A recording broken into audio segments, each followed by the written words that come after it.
In a quaint village, a small family lived a simple life. The family consisted of a father, his wife, and their two young children. One morning, the father set out to the fields with his son to tend to their crops, while his daughter played nearby.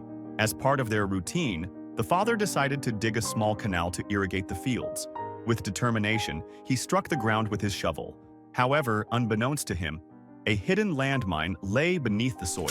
The moment his shovel hit the ground, the landmine detonated, resulting in a tragic explosion that claimed the lives of the father, his son, and his daughter. This story happened in Iraq 2017. Unfortunately, this is not the only one. This is one of thousands of stories of Iraqi citizens who, to this day, are losing their lives in the trap of mines buried in every inch of Iraqi land. So, who buried them and turned Iraq all into a minefield? And why the Iraqi government is not trying to purge the land of all the mines? Who are the armed groups that prevent the government of Iraq from clearing mines? In a report from the United Nations, they discovered that more than 110 million landmines were planted in all countries of the world. Every month, 1,000 to 2,000 people lose their lives due to landmines. The sad thing is, most of them are innocent civilians and children.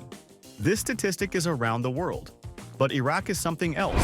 Iraq alone has more than 50 million mines. The story began with the first Gulf War, or the Iran-Iraq War.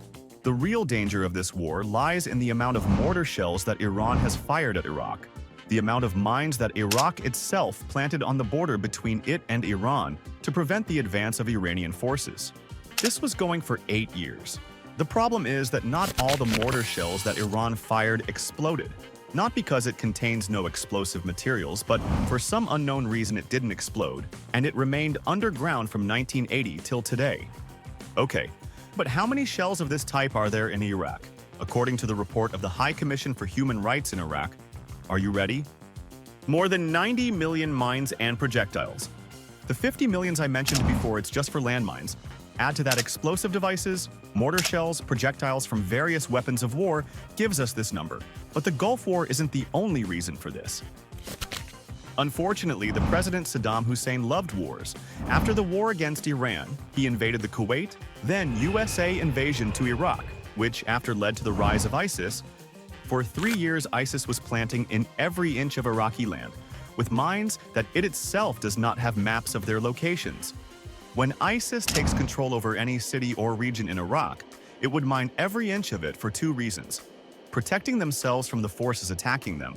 Second is, if they had to withdraw from a region, they would leave it mined, like an ambush or a trap for the Iraqi forces that would enter the area after them. And to understand how really dangerous the situation is, this is Tal Aswad. Before ISIS escaped the city, they left a mine or explosive devices in each house of the city. The first problem is there's no mine maps. Even the mines that Iraqi military planted, most of these maps were burned during the American invasion of Iraq. Therefore, all the mines planted by the Iraqi army itself does not know where they are. And after the American army, which also planted new minefields and dropped new shells. Second issue is the mines in Iraq are not all made by the same manufacturer. There's Iranian mines, Russian, Bulgarian, American, Israeli, and the list goes longer. This is due to the war of armed groups that were mainly dependent on the black market. Add to that, there's different types of landmines, meaning there is an anti-tank landmine, anti-personnel landmine, etc. Therefore, you need experts specialized in all these types of mines, and all of this makes the task of removing the mines in Iraq difficult. This is, of course, in addition to the most difficult problem, which is armed groups that refuse to clear Iraq of mines. During the Iraq War against America, armed groups emerged, and although the war ended and these armed groups were supposed to have been formed in the first place to liberate Iraq, however, some of these armed groups held on to their weapons. These groups are professional in dismantling mines, and they exploit minefields and steal the explosive stuffing inside it. And of course, they use it for terrorist activities. The question that rises in the end is how much time till Iraq removes all the mines? And the most important question is, who is responsible for the situation Iraq has reached? You can find all the sources in the description below. Like and subscribe please to support the channel.